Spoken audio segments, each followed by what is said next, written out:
to call me an egghead. And the deacon likes to go crazy if I actually prepare for a sermon.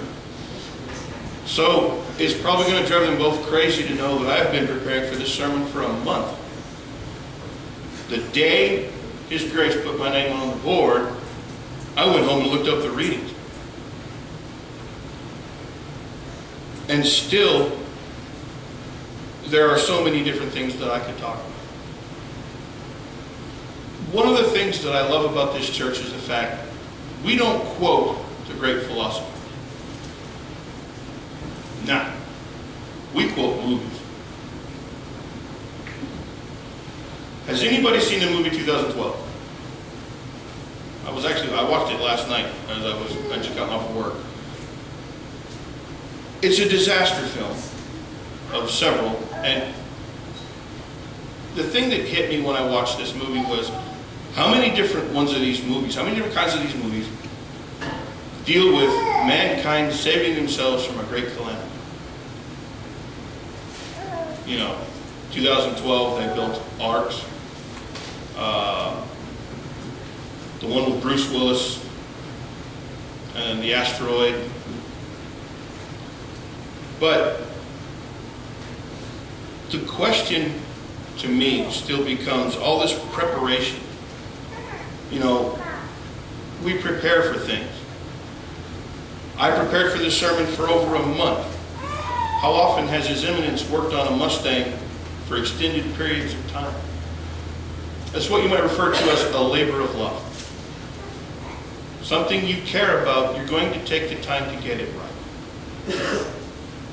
And yes, this church, we talk about love a lot. So, in reading today's gospel reading, I noticed a couple of things. One, Jesus said, when he asked him what was the greatest commandment, Jesus said, "You shall love the Lord your God with all your heart, all your soul, and all your mind." Two things right there jump off the page at me. For one, He said, "You shall." He didn't say you can. He didn't say if you really want to. He said you shall. That means it's not a request, folks. It's a command. The other thing I noticed, He used three categories: heart, soul, and mind. Why those three? Why not heart, strength, and body? Those three categories cover everything. Our heart is the seat of our emotions. I love you with all my heart. Well, I love Sonic with all my heart. It shows. My soul is that essence that makes me who I am. Okay? We're all individuals. There are no two people alike on this planet. Your soul is that essence of you. And your mind is where you do all your decision making. It's where you do all your information and your processing. So your mind is based on what your soul has in it. And obviously, my heart, I'm to love God with every bit of my emotion. Now in the second commandment, and the second is like it, you shall love your neighbor as yourself. Again, there's the command, the imperative. You shall. It's not a request. Who's my neighbor? Refer back to the Good Samaritan. My neighbor is anybody I come in contact with, including people that I'm angry at, people that I don't necessarily like.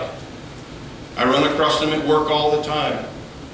People come in demanding a certain auto part. They can't tell me what it is. They just know they need it and they want it, and I'd better get it for them right now. Yeah, I'm standing there about ready to beat them over the head with the keyboard. But I have to love that person. It's not an option. It's not a request. If we go back to the Old Testament reading,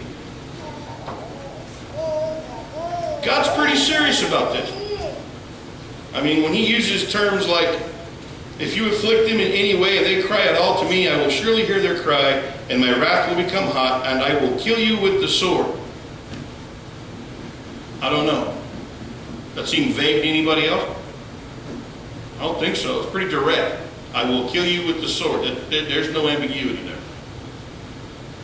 If you mistreat strangers, if you mistreat any widow or fatherless child. Man, I wonder what happens if you mistreat somebody you like. So he's taking this very seriously. You shall love your neighbor. And if you don't, you're going to pay for it. On the flip side of that, His Eminence and I had a conversation when I first met him in the parking lot of the apartment complex we used to live in at 2 o'clock in the morning. One of many such conversations in which I'm pretty sure I drove him nuts.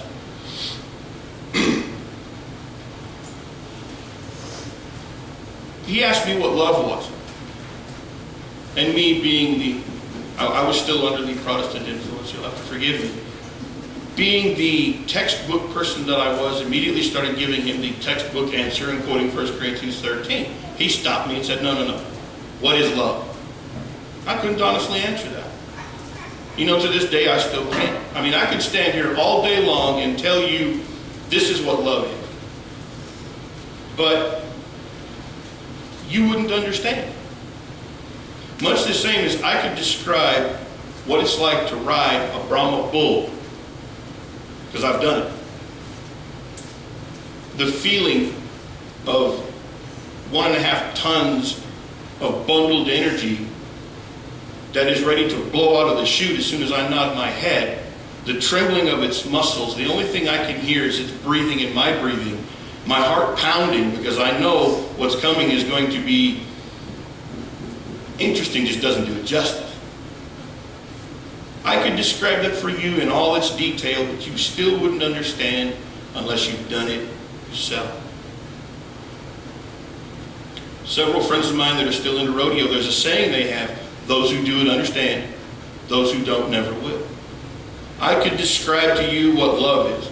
St. Paul does it in 1 Corinthians 13. But until you've experienced it,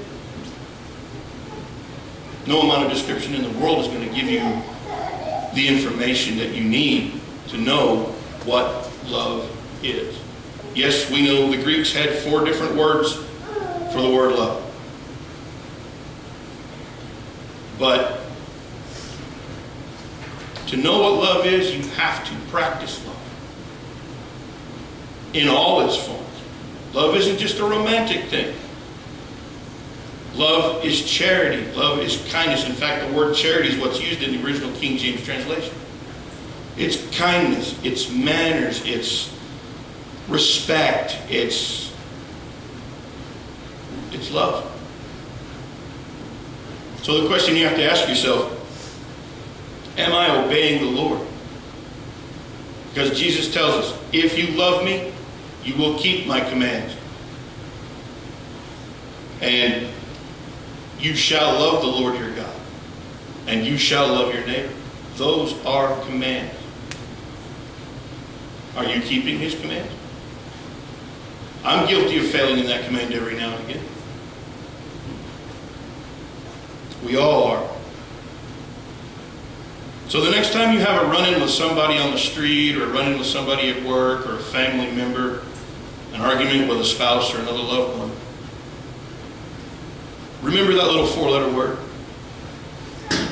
Remember that you are to love them, whether you want to or not.